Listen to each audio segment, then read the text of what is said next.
Tell us more about the poll. What does it mean for the Prime Minister? So we've been asking about the situation in Ukraine and the potential invasion of Ukraine by Russia. And what we find is that twice as many Britons think that Boris Johnson is doing a bad job handling that situation as doing a good job.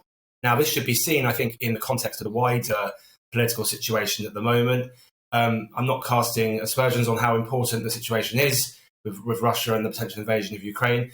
But at the moment, the dominant item on the political agenda at the moment is Boris Johnson's future and also the cost of living at the moment. I think the situation with Russia and Ukraine is maybe a second-order issue, at least in public opinion terms. So what we've seen more generally is Boris Johnson's ratings have been falling quite substantially. So 7 in 10 are dissatisfied with the job he's doing as Prime Minister. So when we're asking the public to rate the Prime Minister on how he's doing with the situation with Ukraine, I think we need to see it in that context. People are pretty negative towards the Prime Minister, and that's a wider story that we're seeing at the moment.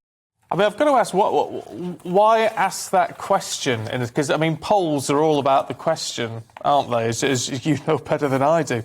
It seems a bit of an odd question to ask, because, I mean, as people who are keeping a very close eye on what's going on with Ukraine, I mean, it's very difficult to know what the Prime Minister could or couldn't have done at this stage.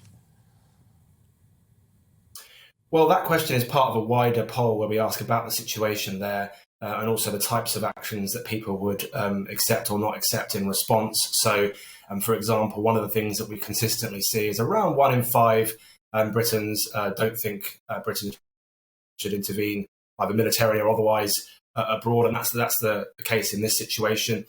There's broad support for, in the response to a potential invasion, there's broad support for, if that does happen, economic and diplomatic interventions or responses, and also humanitarian responses. So one of the things that we're looking at with this poll is just to try and understand what type of action people might or might not accept, and then, of course, how they think the Prime Minister of the day is handling it. It's a major international conflict, a major international crisis, and we want to know what the British public think about it. Ask any questions about what people think about whether he should be concentrating on Ukraine and whether Partygate is becoming a diversion from the real matters. Well, we don't ask people to sort of rank them in terms of their importance, but one of the things that we do know, as I sort of alluded to earlier, is that people are following so-called Partygate and the story about Boris Johnson's future more closely than they are following the situation with Ukraine and Russia, and they're also following cost of living more closely too. And I think that's partly because these are things that I'm not saying one is more important than the other. Obviously, Ukraine and Russia is a major international crisis, but these are the issues around Boris Johnson's future and the cost of living are clearly things that are more tangibly likely to affect people here on a day-to-day basis. But what we do know about Partygate is it certainly has turned the polls against Boris Johnson, as I've alluded to earlier, but also the Conservative Party more generally, and now our Ipsos political monitor shows Labour 9 points ahead of the Conservatives in terms of voter preference. So as the row rumbles on, other issues will come up, as I've mentioned, the situation with Ukraine, situation with cost of living. But whilst Partygate rumbles on, it's going to continue to damage the Prime Minister and the Conservatives. And, I mean, crucially in all of this, well, not crucially if it came to a general election, but for terms of party members and things, I mean, where is Boris Johnson's position within Conservative voters? Do we have those details? So as you might expect, Conservative voters are sort of more supportive of the Prime Minister than the public overall, but that has been declining over time. And of course, as you mentioned, it's not Conservative voters that necessarily have a huge say in Boris Johnson's future, because that will come down to Conservative MPs and then Conservative Party members if there is a leadership contest if Boris Johnson was to go. So I think it's fair to say, as you might expect, Conservative voters still more likely to be supportive of the Prime Minister than not, but that has fallen from the sort of steadfast support we saw in the immediate aftermath of the 2019 election. I mean, you must have done so many polls of governments when they're going through a crisis. So when you say Labour, what did you say, 9 points ahead? Mm-hmm. At the moment? Yeah. I mean, is that a surprise, and will it probably within a couple of weeks change?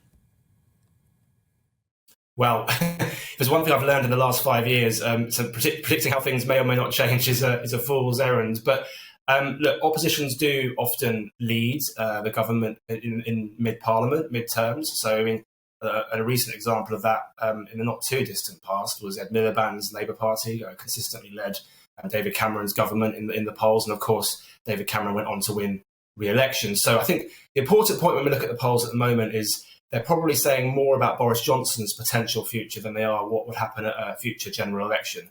Notwithstanding that we don't know who the Conservative Party leader and Prime Minister will be at the next general election, I think it's fair to say that's an open question. As you rightly say, things can change. I mean, this time in August, we had the Conservatives, I think it was 11 points ahead from memory. So public opinion can be volatile and things can change, particularly if there's a change at the top. So where we are for 6 months from now may be very different to where we are from at the moment, but clearly things have gone very badly for Johnson and the Conservatives in the last few months. Yeah, I was just going to say, is that a sign of more of the Conservatives getting things wrong than it is about Labour winning support? Because, I mean, they're not coming out with any great policy announcements, are they? So I think there is something to be said for the turn in opinion against the Conservatives being more about Johnson's declining ratings than necessarily about increased satisfaction, let's say, with Labour or Keir Starmer. At the same time, we are seeing some signs now of, ultimately, if you think about it, it's a binary choice at an election, isn't it? I know there are more parties than just Labour and the Conservatives, but ultimately, if there's an election tomorrow, and Boris Johnson's the Prime Minister and Keir Starmer's the leader of the opposition, it is a choice you have to make. And actually, right now, we find that Keir Starmer leads Boris Johnson in being seen as the more capable Prime Minister by an 18-point margin. Labour are seen as more trusted on the NHS, on cost of living, on levelling up, believe it or not, as well, by a 30-point margin on levelling up. So in many ways, it is true that Labour haven't necessarily seen a dramatic increase in sort of favourability towards that party. Keir Starmer's satisfaction ratings personally have ticked up slightly, but haven't necessarily increased dramatically either. But because Boris Johnson and the Conservatives' ratings have fallen so sharply, the net impact of that is that Labour are preferred on some key issues and are ahead in the polls. So in many respects, you're right. It's not necessarily that people are sort of loving the Labour Party or flocking to Labour in that regard. But ultimately, if it's a forced choice between the current iteration of the Labour Party and the current iteration of the Conservative Party, right now, people are choosing Labour. But at the same time, it is mid-Parliament. Things can change very quickly. I want to make that very clear. We're not making judgment calls on what might happen at a future election. Yeah. Just another quickie before we go to the weather. Oh. I just wonder, as an experienced pollster, does the weather make a difference? Because what you're doing is you're taking the temperature of people's opinions and how they feel about the world. And I can imagine that in January, early February, when everything's grey and miserable out there and it's raining and snowing and we're cold and we're worried about our heating bills, we might feel one way, whereas, go June, July, when we're all out in our gardens enjoying the sunshine, we might feel very differently. So does the weather play a part?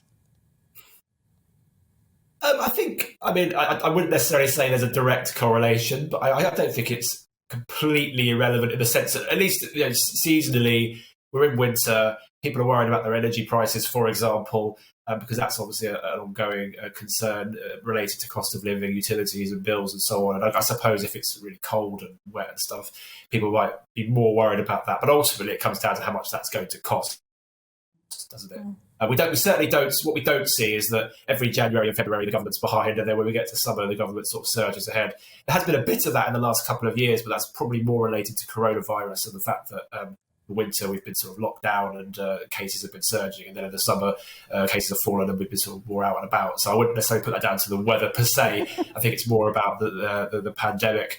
I'm sure that can affect some people's moods, but I wouldn't necessarily say that is what's shifting the polls, if you see what I mean.